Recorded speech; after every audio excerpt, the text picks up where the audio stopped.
Hallo alle zusammen, es ist Montagabend, Livestream-Zeit und heute habe ich wieder Besuch aus Irland und freue mich sehr, Two Stacks Irish Whiskey bei mir heute begrüßen zu dürfen. Hi Donal and Shane, it's great to have you on the live stream tonight. Really new friend for Germany. Yeah, thanks very much for having us. Yes, no problem. I'm delighted that we can talk here about your whiskeys.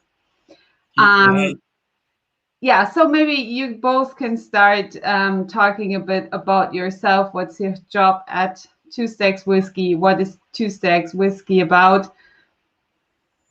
Yeah, absolutely. I suppose I'll go first. There's just to let the fans know, or people who are tuning in, there's this problem with our sound, so we can have to be very close to our laptop to kind of be made clear with our voices. So my name is Donal Macklin. I'm one of the co-founders of Two Stacks. Myself, and this is Shane, my colleague.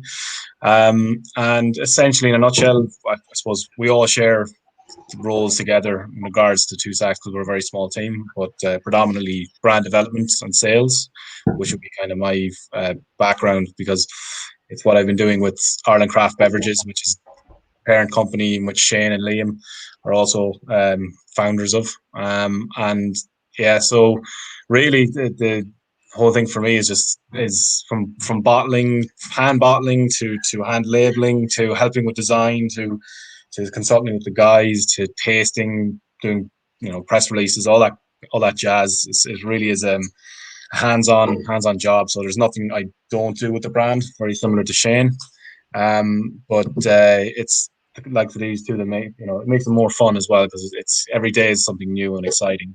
So essentially, yeah, I'm brand development, really, brand development and sales in a nutshell.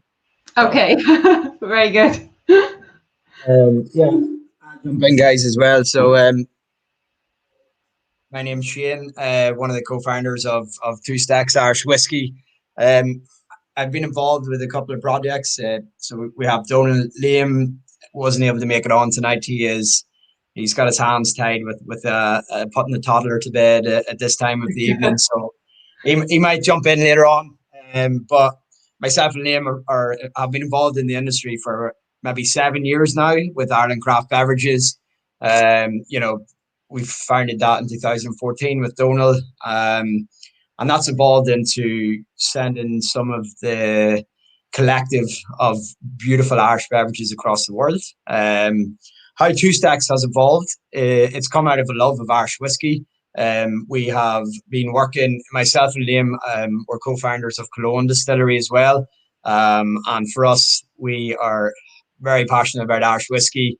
We love consuming it. We love everything about working with the brands. We've worked and we still work with some of the best independent distilleries in Ireland, sending them everywhere around the world to Japan and to the Middle East.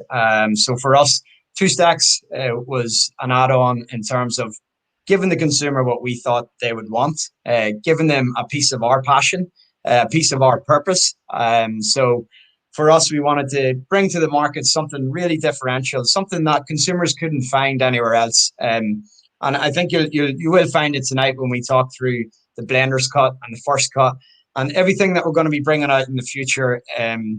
We hope that it's going to be releases that you've never seen before in the markets, and if you have, then maybe we have done something wrong because we want to bring stuff out that everything. Our ambition is, as there is of course other bonders and blenders such as JJ that do an amazing job.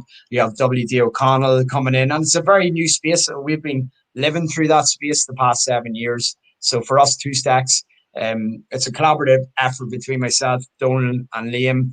And we worked with Cologne Distillery in the very first independent bottling expression, where we came up. We probably spent the guts of 9 to 12 months perfecting a blend that we thought consumers and ourselves would really love. Something that wasn't out there in the market, something that was fresh and similar to even Cologne. It's a integral bottling. You have cast strength releases, and I think you see that more and more in the markets.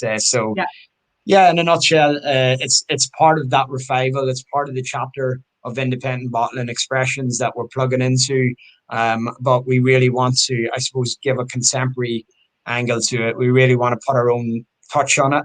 And I think you'll see that with every single release that comes to market. So yeah, I'll go back to Donal. I know we're going to talk through the whiskey, so I'm going to let No problem. Yeah, I think it's very interesting what you are doing. When I can tell, but from my perspective is like, when at first I was talking to Bratton from Cologne, and then he came up with Two Stacks, and it was like, okay, another independent bottler. That was my first like, okay, what are they doing? And then I saw which whiskeys you are doing and how different you are doing it, and was like, that sounds good. That sounds interesting. Yeah. Because, you don't have that on the market. And but at first, before we go to the whiskeys, what does the name Two Stacks mean? Well, we kind of at the beginning of the whole project, we wanted to look at a way of kind of dipping into the historical significance of Irish whiskey, and having kind of a temporary, contemporary, I suppose, feel about it. And so the Two Stacks initially came where myself and Liam and Shane sat down, and we knew that Ireland has a rich history and a lot of lost distilleries. And at the moment, the only major distillery that's like churning out a large volume of blended whiskey and malt and pot still whiskey is the Great Northern Distillery, which is being sold to second parties in the market, and that's been used. But Dundalk used to have a distillery, Dundalk Distillery itself, and it used to have chimney stacks in the distillery, which were the highest in Ireland.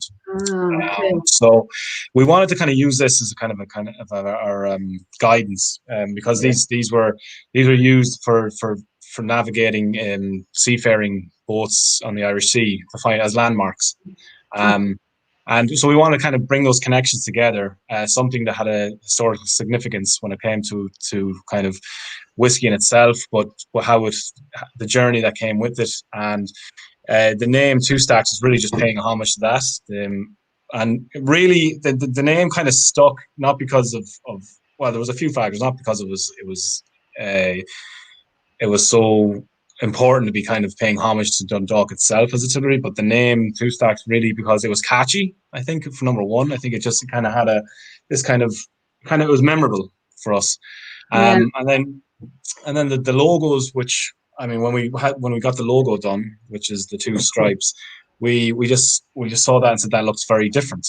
And I think it was between that and I can't remember the other name. We had two names down on paper that we were gonna go with. One was Two Stacks. I'm trying to remember the second, but it was the idea was to have a historical significance kind of on the brand, but also this kind of contemporary design of the logo, and just play around with that. We didn't really, and that was kind of in a sense that was why we kind of stuck with it. And yeah, I think we didn't really give it much second thought. It looked good, and on the label, and Dundalk has such a rich history in whiskey distilling. Why not kind of pay homage to it in this way? So that was really the main reason. Good idea. I was thinking about maybe the two was standing for you were always using two casks for maturing. I don't know. I was thinking about what the two could be. Yeah, there is a bit of for us. We didn't want it to be just another marketing ploy. There is a lot of brands that are being revived or custodians of the old brands, and that we didn't necessarily want to go back and try and copycat what they were maybe doing 150 years ago. Some people are doing an amazing job of that already. For us, we work very closely with the guys in Belfast who we went through the whole concept of what we were looking for. And it wasn't just Irish whiskey. There's global whiskies that we took some inspiration from. You look at Japanese whiskies, you look at world whiskies such as the US market. It was a touch of kudos for Dundalk, and considering that Great Northern Distillery is where it was coming from, it was a name that stuck, you know, and it's going to evolve over time. The design's going to evolve over time. It's going to be differential. What I would say, the biggest factor was about bringing transparency. So when we were working, it was more about the back of the label than the name in the front of the label. So that was something we spent quite a bit of time on. You know, we didn't want to step on the toes. You can see there, we wanted to visually give consumers transparency. And that's a big part of the purpose of what we do. We everything that we're going to be bringing out, we're going to be pushing that factor of the consumer knows where it was bottled, where the liquid came from. There's no gray areas, you know, exactly what's in it. And there, you know, we'll be able to talk you through why these flavor profiles have come into the liquid and, you know, what is evolving and what we're trying to do with it. So yeah, that's it. As you know, there's many different aspects, but yeah. Yeah, really good. But here, this is also a nice idea. The two stands for always drink at least 2 whiskeys.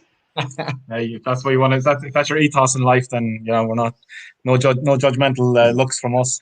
Yeah, very good. It's maybe a bit different topic, but we were talking about the transparency, and I know that transparency is a very big topic at the moment in Ireland.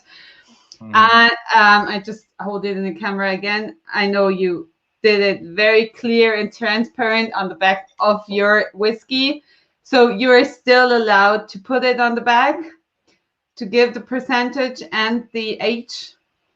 Yeah. Mm-hmm. Yeah. Well, there's no age. No age. Yeah, no age. Well, for now, we're not allowed to.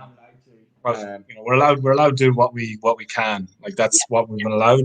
And I'm sure when you had Brendan Carthy on talking about, I'm sure he gave you a bit of information on what's happening in the industry. And I suppose that's for another day to discuss. But yeah, transparency it's always important to know and tell our consumers what they're drinking. And you know, we don't use any coloring or it's non-chill filtered. So if that's the case, we want to put it on the bottle. You know. Very good. Yeah. So maybe we should try it. Shall we start with the first cut? Please, yeah, absolutely. So the first cut here, I'll let Donal talk through this one, and I can. Yeah. So the first cut is the baby version of the blender's cut, obviously. Really baby version, yes. Yeah. And it was a bit of debate on how we wanted to come in with it, either 40% or 48% or 46%. And it really kind of just came down to we wanted something a bit as obviously as palatable as possible, but kind of to keep in the integrity of the blend itself. And you kind of, you know, there's a few things you do sacrifice with cutting it down. You know, you won't get the same mouthfeel as the blender's cut, but you still get a lot of the great flavor that comes from it. And you do lose a bit of that piece that's been on the blender's cut, but you still get that sweetness of the piece that's left in the first cut. So on the nose, I mean, you can kind of still pick up that kind of a damp kind of campfire kind of aspect in it, but like that sap resin kind of the peppery in it, the pepper notes, and there's almost like a light nutty character to it. Yeah, it doesn't smell like a typical Irish whiskey. No, and I think that's what struck us when we got the liquid up from, you know, we were doing the tastings. I think it was Liam and Shane had initially first tasted it down at G&D, and we were very fortunate to get hold of their pot still, because it just had come into maturity of three years and a bit, and we were one of the first to kind of be able to experiment in a blend with it. So it really does influence a lot of that kind of spice, and I think also the virgin oak for the grain whiskey really gives it that kind of that peppery white resin aspects to it, but for a young whiskey, it really it doesn't kind of show any of those characteristics of a young whiskey. Yeah, it's really nice. It's not like, okay, it's a young whiskey. It's a very full nose. Lots of flavors are playing around. It's very nice. And you know, at 43%, again, people are welcome to add a couple of drops of water, but really with this, I don't think there is any need. No. But yeah, so I'm almost forgetting what it tastes like every time, because I purposely don't keep a bottle in my house because I just end up drinking it all. So yeah. But, yeah, but I mean, again, it's like it's got the sweetness in it, but it's you can feel just a bit of that pot still, that's peppering the back of the tongue down, and it's got a little bit of heat, but it's very, very easy going. It's a very, very accessible and enjoyable whiskey. And I hate using the word smooth. I think it's the worst word ever to describe. No, that's not really smooth. It's no, it's not. It's not. It's really nice to drink. And I just tasted the 2-year-old G&D pot still some days ago. I had some left, and I think the G&D pot still whiskey is so good that you can really bottle it at 3, 4, or 5 years. Normally, in all my last streams during spring and summer, I said pots that need to be a bit older, because I tasted some pot stills, young pot stills that haven't been good. Yeah. But the G&D pot still is so good that you can really use it as a young whiskey. And we have a question. So Tina is asking if all the whiskeys are G&D, which are in here. These ones, yeah. So everything that's in the blender's cut and the first cut, the casks have been matured on the site of Great Northern Distillery, and that Oloroso bourbon and virgin oak. So that's 3 casks that have been used on this blend. So it wasn't until we get into our experimental series with the cask finishing that's all done by our own select casks. But these are all done by and I must say, like, the guys down at G&D, they're doing an amazing job. I mean, like, if they are churning out a large volume of liquid, but it really is some very, very phenomenal liquid. Like, it's stunning. So hands down to them, because they're the ones that's put in a lot of work. And we were just fortunate to go down and blend for a day. So what a job that is. Yeah. That's a nice job going to blend the whiskey. But it could be hard work when the whiskey doesn't taste. Yeah, right. Yeah, you said it could be hard work then. No, I think it a lot more difficult when we were working on the specialty, and we were having to work very closely with the casks and with Brendan and Chloe, every couple of days, every couple of weeks, trying to move a bit. perfect. But yeah. So I mean, to go down, it can be quite infuriating, because once you start drinking a lot of whiskey, your palate starts to get a bit ruined. So you kind of when we went down there, we had an idea in our head of what we wanted before we started. I think kudos to Shane, because he was like, well, we need a bit of peat. We need to put a bit of peat into the blend. And he kind of thought, like, that's really going to kind of lift it to another level. And then once we added the peated malts, I think it took it, and people forget that peated malt is actually quite sweet as well. It's got a very sweet element to it. And I think at the time, G&D had 2 different types of peated malt that we could have used. One's a bit more floral. It's got a bit more of the kind of grassy floral notes. The other one's kind of got that kind of turfy, dank kind of aspect to it. And we went for the kind of the dankier, muddier, kind of thicker one. And so we had a kind of an idea in our heads of what we wanted. It just took a bit of, playing around over a few months. And then we went back to Brian Watts going, we want this. I think he lost his head when he nearly took all his possible stock. Yeah, I could think so. Yeah. So maybe what we haven't said is that this is a 5-part blend. So this is really special. So it's blended from 5 different casks. So maybe you could go through each one. Have been used.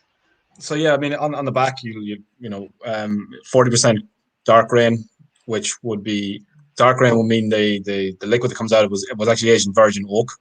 So the new make you put into the virgin oak is gonna kind of tear out, like, the flavors it's going to attack the wood quite viciously, so it's going to darken the liquid very quickly, and then as opposed to that, if you put it into an ex-bourbon cask, you're going to get a lighter, you're going to get that more, I think if you put it in the bourbon cask, you will kind of get this color come out of the cask. So that's what we mean when we say the light grain and dark grain. That's just how it came. And the light grain being the bourbon cask. Of course, 8% pot still was Oloroso sherry, which I think everybody knows, is familiar with. It's been used extensively by Redbreast, by all the kind of the big brands in Scotland. And then the double malt, and then the 2% peated malt, which is triple distilled. So there, it was I think particularly on the Blenders Cup, we found that the virgin oak kind of comes into another realm of itself, just with kind of that sappy white pepper kind of notes. That's kind of a lot of the characteristics of that have come from the virgin oak. And it hasn't really dominated either. It's just lingering around in the background. But the grain, I mean, and even on the grain whiskey, people kind of stick their noses up at grain whiskey, but there's some phenomenal grain whiskey out there too. So that's not, and I know, and I'm probably, I think even the last few years ago, I was pretty ignorant to grain whiskey myself. I would have thought it was inferior to your pot still or your malt, but you really can get some amazing liquid from it. And I'm only learning this now as we've started working with whiskey ourselves. So it's again, I'm a novice we're still all novices when it comes to this kind of, we're learning all the time. And we have made mistakes making this. So we're learning from those, and we're kind of this is going to kind of springboard us into doing something better on our next release. Yeah. So, but Irish grain whiskey, when it's matured in very good cask, it's phenomenal. 100%. Yeah. Yeah. It doesn't need to be very old. You just need to choose the right casks, and you can get some very, very good whiskey. I just wanted to show the people something, because you were talking about the virgin oak. This is my bottling for the whiskey weekend, and this was half 1.5 year in virgin oak, and then in STR cask. So this is where the comes from. And no coloring. Virgin oak. Yeah. I mean, So it's I mean, and also the price point was very important to us. We wanted to come into the market with a competitive price point, and I think we achieved that. So we didn't want to sacrifice. We didn't want to come into the market with an average liquid and then charge the same price as any other kind of one on the shelf. It defeats the purpose of what we're trying to do. So price point, which we didn't want to make any sacrifices to on the quality of what we were doing. So I think we achieved it. We're super, myself, Shane, and Liam, we're super happy with how it's going. So it's about 36 euros in Germany. So really good price point. And I like your design, and I like the design of the bottles. This is really nice. So because it's so different. I really like that.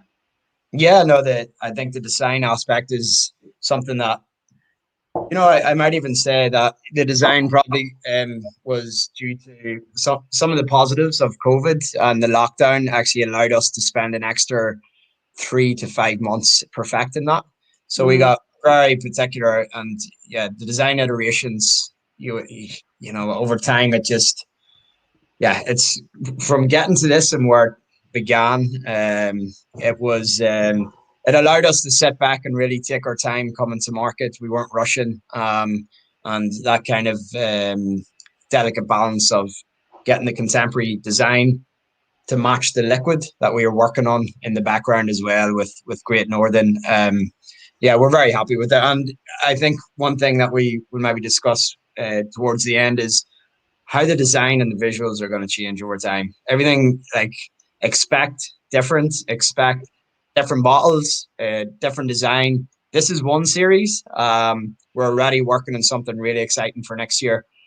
Even stuff for 3-4 years down the line, we've got some really big foundations in. So all of that's going to evolve, and we want to make sure the design matches. We can't take all the kudos for the design. We work with a great agency in Belfast called Studio Stereo, the guys that done Belfast Whiskey Week. And Paul is also watching from the Belfast Whiskey Week. Them guys are absolutely spot on. And, again, it's a team effort. Everyone in the community and everyone that's helping all these new distilleries and new brands, the guys have been absolutely phenomenal at that. So we're very happy with the design, and it matches the liquid that's went into the bottle, I think.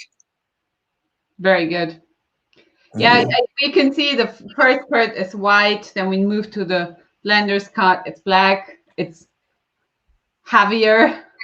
No, Yeah, the it's, anymore. yeah. Yeah. So yeah, you got the same kind of same back label, transparency, and then it's probably the, if you want to call it, the grown up to the first cut. Yeah. Uh, Maybe. yeah, to the Yeah. baby whiskey. So yeah, the Blender's cut.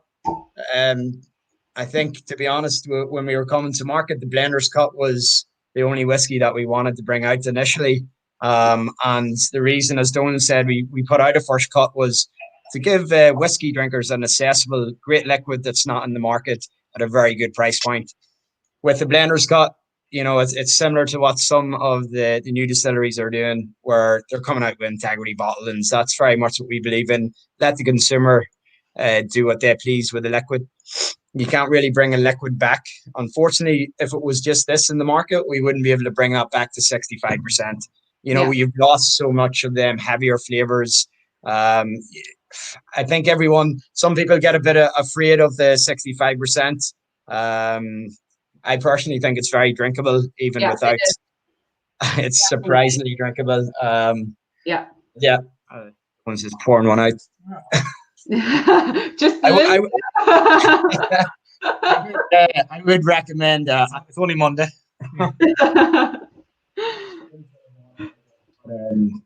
Yeah, you want to jump in on it?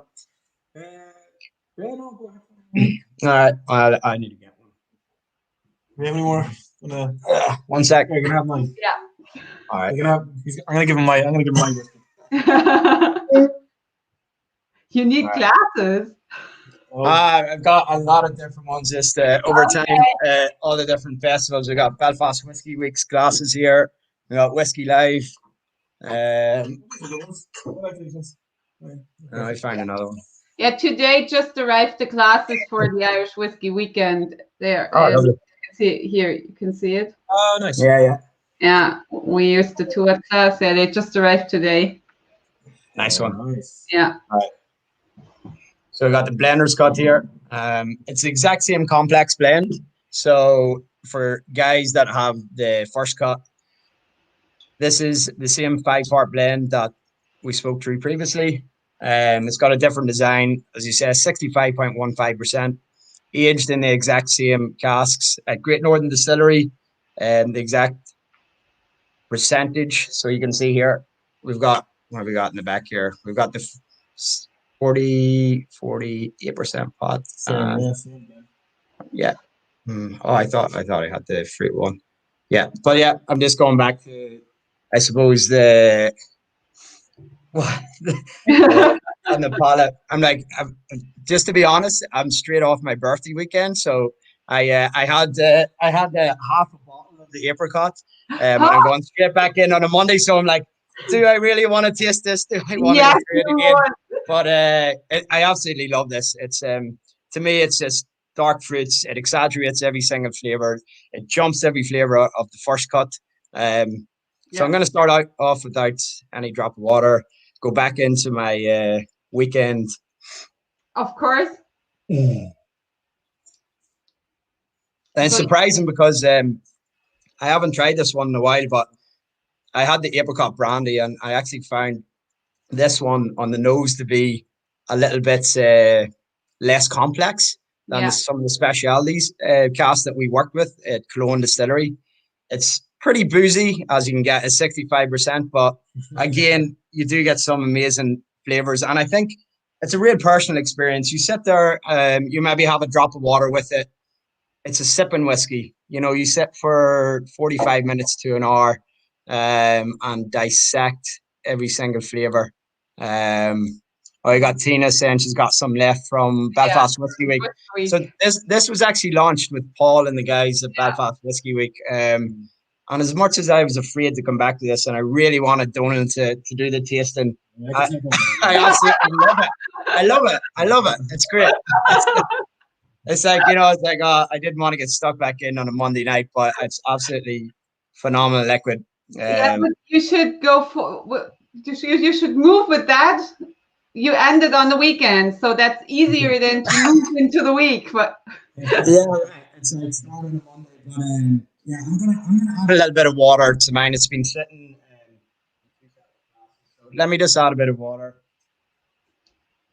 Well, I think when you compare the noses on the blender's cut, you can get better the peat on the nose. Oh yeah, big time. Oh, massively. I think And first cut, but the first cut is a bit more fruity. Yeah. So that would be my comparison. It's I think that I like this. It's kind of like almost a mapley oak with the blender's cut. It's kind of like a sugar coated toasted. Like it's kind of just a danker kind of. It's filling your nose more of a. The other one is obviously you get the more lightness from the first cut. It's but yeah, I mean we when we got it, the blender's cut in and we initially we were gonna cut it all. We were gonna cut it all down to make the more palatable, like obviously the lighter ABV and the 43. But the liquid was so good. We were like, well, I think it would be an absolute crime to not give this to the world. And it's like we initially thought it was going to be too strong for anybody to kind of consume. I mean, and I think we would have maybe done a bit more damage to our brand and ourselves than anything else. Yeah. The fact that it's so drinkable. It's dangerously drinkable. And I've figured I've learned that to my own. I think when I read the ABV at first, I was like, oh, I can't drink. I'm out. I don't drink over 60%. No way you can't taste anything. And then I was like, this is a smooth cask strength whiskey. Yeah. You can use the word smooth because it is. But it's still as it travels down, it's still telling you, it's still kicking you in a bit in the back of the throat, going, no, I'm not that easy going. So I love that. I love that it gives you that bit of heat in it, because you want when you're sipping something that kind of high in your ABVs, you want that kind of feeling that you're drinking a cask strength whiskey. You know, that's the whole beauty of them. So I think the peated helps as well. Like that, the 2% peated, I just think it helps round out. You know, people as well look and say, "Oh, 5 different blends. Are you overdoing it? Or are you playing about too much?" And I really think the peated aspect helps just round the flavors and combine them and bring them together beautifully. For us, again, it is my favorite sipping whiskey, and I think you do have to be a little bit careful that it doesn't become too moreish and you end up drinking a couple of glasses, because you gotta be wary that it is 65% and it's a very enjoyable. It is one that's drink responsibly, kids. Yeah. Yeah, very good. Yeah, I think it's a really nice whiskey, and when we just move a little bit forward, because Tina is saying from all the samples from the tasting, the one with the apricot finish was my favorite. So we can move back to your weekend or move a bit forward. Oh yeah, it was like honestly, we can talk about that towards. You know, I know that there's going to be some in the tasting boxes at the virtual festival, so we'll not talk too much about it, but. No. Absolutely blown away myself, even with how the Apricot Brandy. We specifically chose that cask for a reason. And as I say, I opened the bottle with a friend, and I think we come home with very little of it. Again, it's quite high ABV, but it's absolutely it's just one of my favorite sipping whiskies at the moment. And that's being a little bit biased, but honestly, I think you'll be blown away by it once you try it. I think now I have to open a bottle tomorrow and try it, because I haven't tried it yet. But really? I cannot try all the whiskeys at the moment they arrive for the festival. It's okay. I need to try it. But I can tell Tina that there were some bottles on the pallet that arrived here that I can sell in full bottles. So that might be released during the next week. Maybe also the apricot during this week. I am not sure. And but now I have to open a bottle by myself and try it, and then You won't be disappointed. No, Yeah. Yeah. I mean, I suppose we're the one kind of aspect is going to be kind of the blender's cut. It's because it's coming as it's been blended up in Great Northern Distillery for us. Each batch will be different to the last. They won't be exactly how the first one was. So even the ABVs will change. When it depends on the maturation and on what kind of new make they've put into the casks. So there's never obviously the core of the first cut and the blender's cut are going to be core for foreseeable future because of the success in the last few months. But if people do see that the ABV has changed somewhat on the blender's cut, that's not down to us. That's really just down to how the whiskey was matured at G&D and what we received it at. Because it's not an exact science when it comes to this type of thing. But it's going to be the exact same blend, and we're going to try and keep it as consistent as possible. It's I think even with the demand we had, the order we had put in for Great Northern, even they were a bit stretched for some of the pot still whiskey because they haven't laid down that much. And so, we're really just playing with different outside factors when in regards to what we can provide. So, we just want to tell your fans, don't be disappointed if they see the next batch or third batch or whatever isn't going to be. My blender's cut has already a different ABV because I have 64%. Okay. So this is bottle of which we had released initially. That is a slightly higher ABV. They are all numbered. I haven't seen that yet. So 272 bottles. Yeah. And I opened bottle 191. There you go. Right. Okay. Yeah. Nice. Yeah. Batch. Right. Yeah. That's the second. I think that one was bottled by Liam, who unfortunately couldn't make this call, but all of these are hand bottled. As I said, they were done at Cologne Distillery. You can see in the back, it is all Great Northern Cologne. That will change over time as well. As I said, we do have some, hopefully some exciting stuff to come out. But again, it'll be consumer-led and market-led in terms of what we think people will enjoy drinking. I think for us, even the reason to come back and offer a cask strength to the markets and have that available, it obviously shows the demand. People want this whiskey. People want integrity bottles. They want transparency. So why not give it to them? For us, these are all very small batches that we're working with at the minute. There will be small batch 1, batch 2 cores that we'll have available as and when they come through the bottlings each couple of months. But on the side, you can expect to see some very differential liquids coming out in the next 6 to 12 months. Very good. Yeah, we have another question. What is the midterm and the long-term plan for Two Stacks? Will you look into proper bonding? For us, we have been doing some experimental stuff up at Cologne, but we do have some options that we maybe can't really give away at the moment. But for us, we're just putting ourselves out the market that we're independent bottlers. We're not trying to be something that we're not. We're coming out with expressions. We don't plan on building 10 big warehouses and scaling up. But over time, if need be, we may have small sheds doing some experimental stuff. We don't intend to be a big bonder in Irish whiskey. We're sticking with the category of independent bottling expressions. And there's plenty of other people coming into that space that I think are doing a good job. So, we're happy to leave them to it. And over time, if it makes sense, we may have our own bond. And unfortunately, the way it works in the Irish system, it does kind of, it gives you parameters that you can't really be too flexible.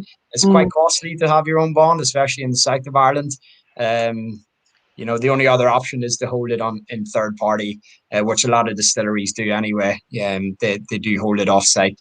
So for us, we don't have that plan to open up warehouses and become a bonder. Okay. Yeah.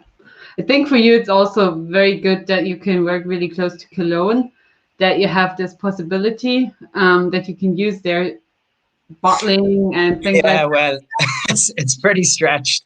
It's pretty stretched up there at the minute. Like Brendan is doing some great stuff, and we've been working with him where we can, myself, Liam, and Donal, and even for distribution and avenues and massive fans and being involved from inception. It is a nice synergy there because we have a very similar, I would say, passion, purpose. Brendan probably accelerates it to the next level a little bit. He's got a bit of his own genius there that is integral to what he does and absolutely phenomenal.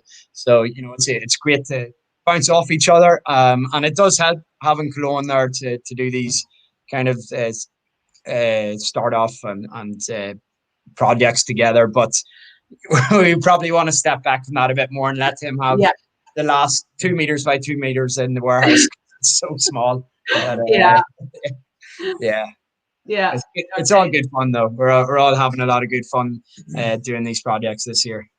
That's very good. Yeah, I hope that I can be there next year and have a look how it all look on site. That was my plan for this year, but oh really? couldn't be there. So hopefully I can. 2020 is cancelled. Yeah, 2020 is totally travel cancelled, and it's just online, virtual, and so this is why we are doing the event in November. Yeah, for sure. I mean, it's that's I mean, that's a massive organization for yourself, and it's amazing what you're doing for the Irish whiskey space in Germany. So we're delighted to be having some representation over in absolutely. So really appreciate it. Yeah, Thank you. Big fan, and we're looking forward to the virtual festival. It's been very quiet in the space. The last one was Belfast Whiskey Week, which was phenomenal. The guys organised something really fun, and we look forward to the November one, doing something similar. I think you guys have 2 or 3 of the new releases in the boxes. So in your box is the first cut, the blender's cut, the Apricot Brandy, and as it was the term that every tasting kit has a new make, you got Cologne new make. Well, just rob more of Brendan's whiskey. But it's also interesting because I wanted to have special tasting kits. So everybody has a possibility to get these bottles, or maybe they are lucky to get the Apricot Brandy, but no one has a possibility really to try new make. So the idea was to get everyone something special. And as you were co-founders of Cologne, it was like, why not doing some Cologne new make? Yeah. But that the standard one's a bit crazy new make.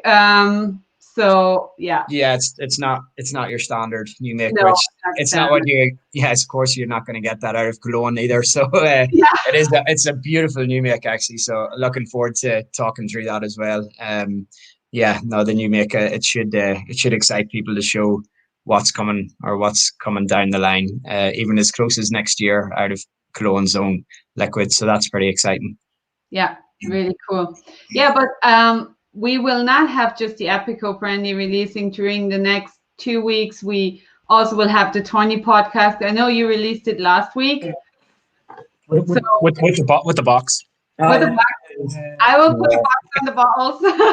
I will do that by myself. It takes a while, but these are the 2. We'd like to know what do you think of the box on the design? Do you like it? I like it. Yeah, they're really nice. We've obviously it's only just gone to market in the UK and Ireland, so we're still waiting for feedback on what people think of it. It was a bit of a mission getting these boxes organized for us. So I hope people appreciate them.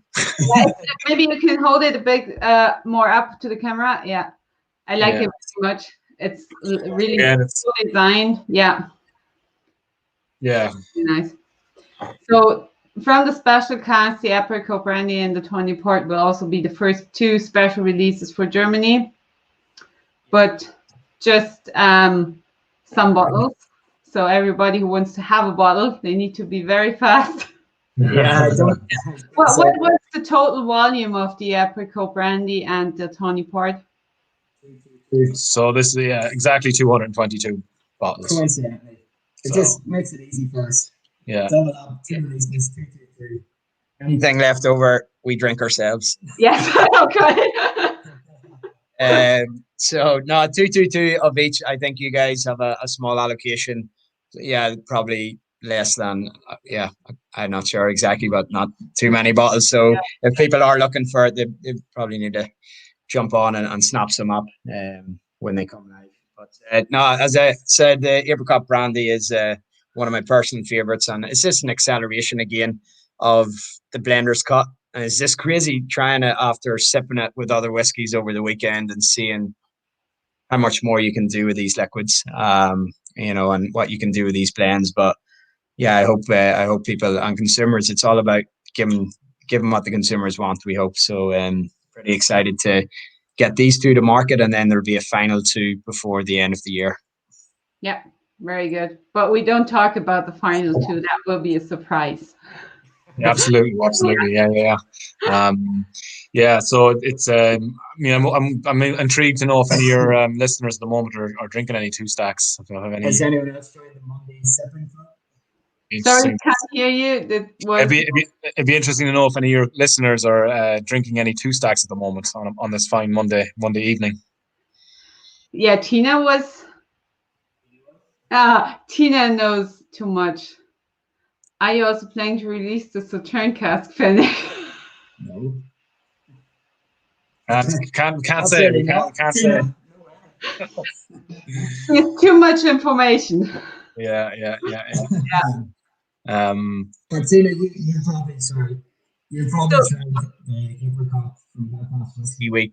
That would have been 3 weeks, 2 weeks. It was quite young aging on them finishes. So the ones that were bottled stayed in about 60 days.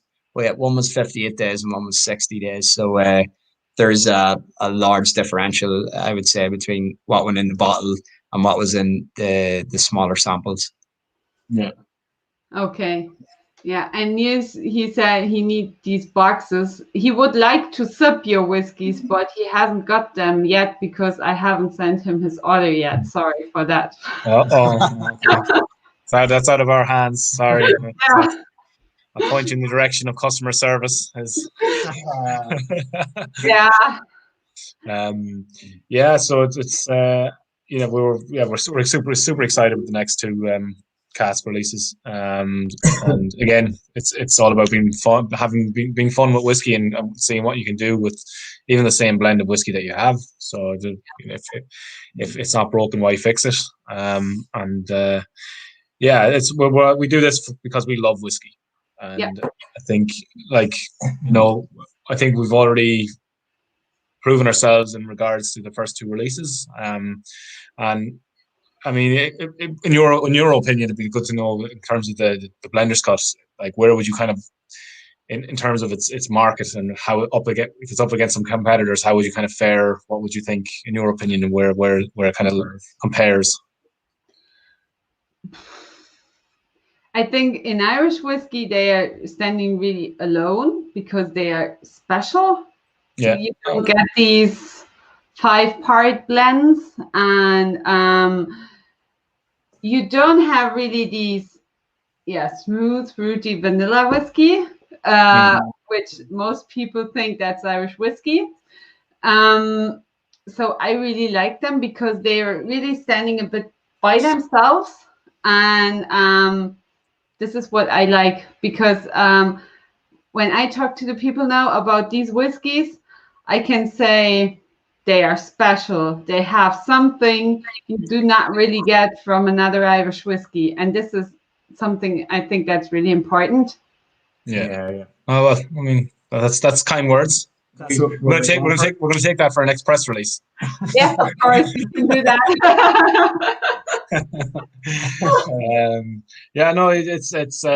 It really is. It's a shame that things have happened within the year of 2020, and but I guess the whiskey community is so small and it's so supportive that kind of people who have kind of supported us through social media and even buying bottles, friends and family and everything, that really does show that it's a very special community of who's in this kind of group. Even if it's talking to guys in America, or yourselves in Germany or whatever. Yeah. And it's humbling to have people drink something and appreciate something that you've created. So we just want to wish your fans and people who've tuned in and purchased a bottle or that, we really hope you enjoyed it. And if feedback, whether it's good or bad, be it the design or the actual whiskey itself, I mean, we want to improve as best we can. And if it's any critiques here and there, you know, we're always listening. So that's always important too. Yeah, that's really good. Yeah, I think and the most important thing at the moment is when you do a whiskey job or you do a new whiskey, you have to be there with passion. Otherwise, you cannot really do a good Irish whiskey or a good whiskey, because this is not a 9 to 5 job and then you're done. As you said, you were normally doing the PR and marketing, but you're also bottling the whiskeys. This is what the business is about. Yeah. Yeah, and I think you see that too. There is a lot of liquid like being shipped to the United States, and it's kind of generic labels, and it's kind of the same kind of blends that are going over there. And it's not a real representation of the craft of what's coming in or what's being produced in Ireland. So I think it was very important that we didn't want to be one of those brands who are just putting a paddy whackery label, a green label with shamrocks on a bottle and going, this is Irish whiskey, drink me. It's not. I don't think it's a disservice to the category itself, and it obviously has a place somewhere in the market. But I think the more people with passion, the better, because it's what really gets people excited and talking about Irish whiskey. So yeah, it's great. Myself, Liam, Shane, it's great to be part of that community, which, you know, we hope will only get stronger. So yeah. Thomas, this is Thomas. He's asking further plans for the future.